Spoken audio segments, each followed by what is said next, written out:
Hello everybody, this is my TNA Bound For Glory 2009 review. I was really looking forward to this because I felt TNA did a good job of building the pay-per-view and building the matches up to the point where I actually wanted to see them, even though I knew they weren't going to be the best work rate-wise. I knew that was something that a lot of casual fans would be interested in, and you know, it actually got some buzz and some people talking about the actual show. So that's really what I was looking forward to, and I'll just go straight through the matches. And I thought the crowd, straight off the bat, I thought the crowd was really good for this show and helped it. Of course, sometimes they were cheering the heels and booing the faces, but it seems to happen in all wrestling events now, and it really can't be helped. I mean, no matter what they would do, it would still be exactly the same. I thought they did a lot of good stuff, to the point where the fans poor reactions to things, kind of made you wonder about the fans and not the promotion, for me at least. Anyway, first match was the Ultimate X match for the X title. Amazing Red versus Homicide versus Suicide versus Daniels versus Sabin versus Shelley. D'Angelo De Niro was taken out because of family issues, I believe. This match was really good, and it was a good opener. Really good as an opener. I mean, it was spotty at the start.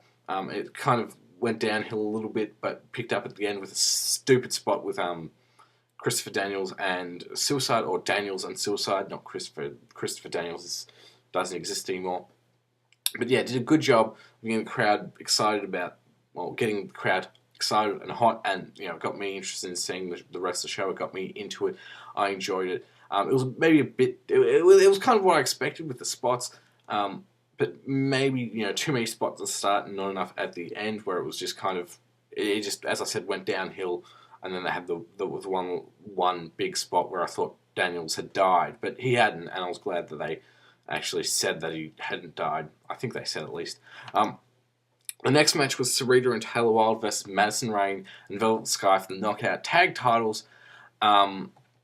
This match, nobody thought it was actually going to be good, and it wasn't. It was poor, but I did like the opening bit with it, with Lacey Von Erich kissing the ginger ref, and then Earl Hebner coming out and she went to kiss him and he kissed her, and she was like, "Oh my god, that was amazing!" And then he sent her to the back, but he got kind of boozed. I thought it was quite funny and amusing, but the match itself was quite poor, but it didn't overstay its welcome, so half a star for that. And having said that, it really did detract from the whole show, because, as I said, it didn't take up too much of the time on the card, though it probably shouldn't have been there in the first place, but they wanted to put every title on, I suppose.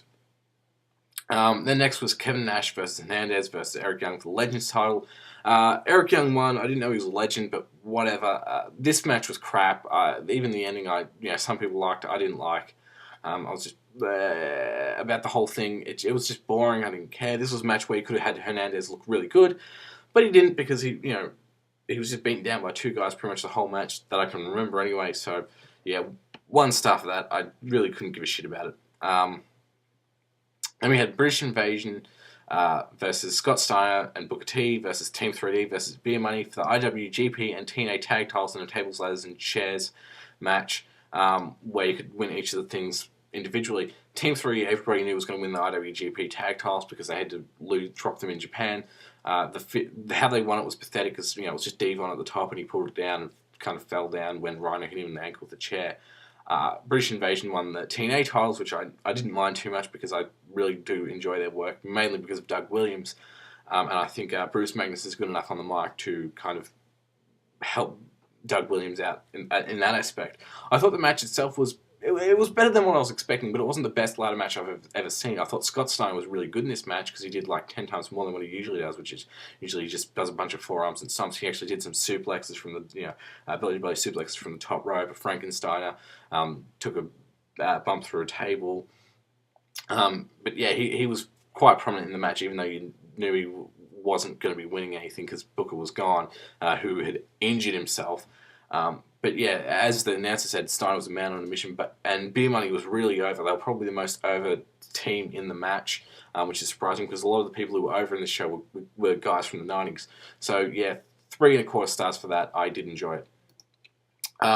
Next was ODB versus Awesome Kong versus Tara for the Knockouts title.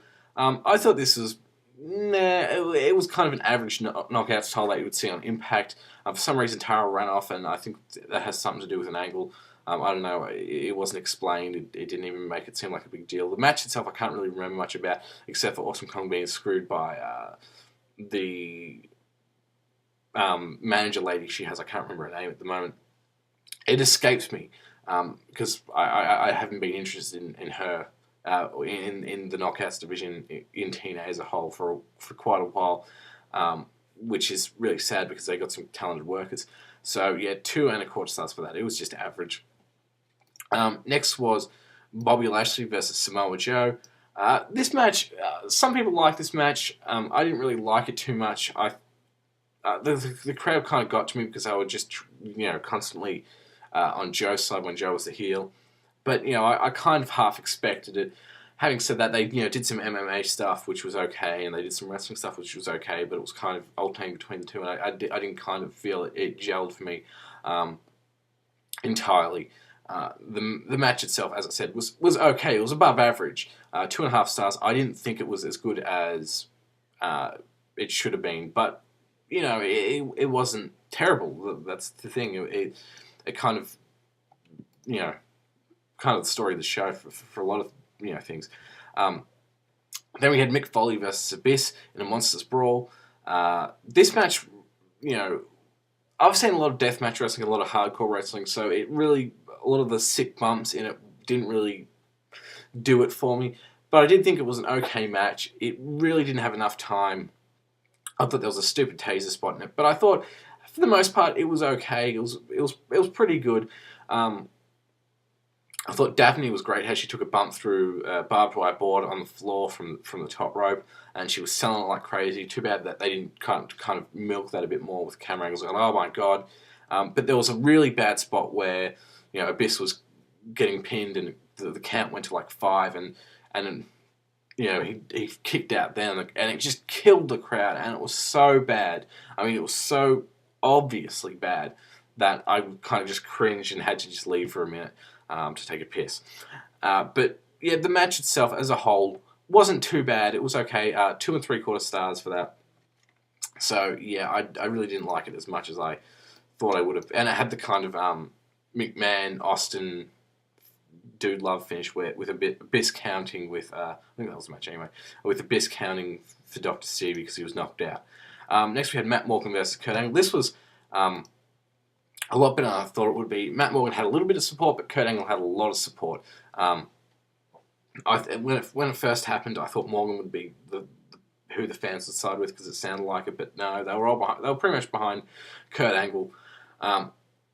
The match itself was, as I said, a lot better than I thought it would be. It made Matt Morgan look good, how he was able to go with Kurt Angle and kick out of Kurt Angle's finisher, and Kurt Angle only won by a victory roll kind of fluke finish. So it did make Matt Morgan look as if it could have gone either way, and it did make him look really good. And Kurt Angle, they did the handshake at the end, and it really kind of was good to see because it made it seem like it was an equal, even more so, it was a really equal match, which it was. So 3 3/4 stars for that. Maybe tied equal match of the night with the Ultimate X match. Next we had AJ Styles versus Sting for the TNA title. This match I thought was going to be a lot better than it was after watching the start of the match. Now I thought, this match will be average. But when it started, I thought, I see what they're doing here. They're going to be going in a slow-paced match, and it'll speed up in the end, and things get really, really hot and really good. And that's where I thought it was leading, because it was slowly getting, better and faster, and things were getting more intense, and I was getting more interested in the match going on. And then it just ended with, a kick and a frog splash from AJ Styles, and it was so sudden that I just went, what? And it just kind of killed the match for me. I mean, 3 stars. It would have been 4 stars if it had been given 3 more minutes and they'd actually done a proper finish for it. It just felt like the finish was too rushed. Sting then came into the ring and cut a promo. It was an okay promo, and it was kind of pointless. They could have done it as a before the show actually started, but whatever. The match itself, I don't know if it delivered or under-delivered. I can't really tell because I wasn't really knowing what to expect from the match. But 3 stars for it. I guess it was okay. It could have been a lot better if it had been given, even 5 more minutes, and they'd done a proper finish, but they didn't. So 3 stars for it. The event as a whole, I felt it actually had a more big time feeling than a lot of TNA shows which have supposed to have big time feelings, or it did feel like their biggest show of the year to an extent, and probably because of the amount they'd hyped it up. So I give it a 7 out of 10, and that's good because most TNA pay-per-views this year have not come close to that for me. So yeah, 7 out of 10 for me. Thanks, and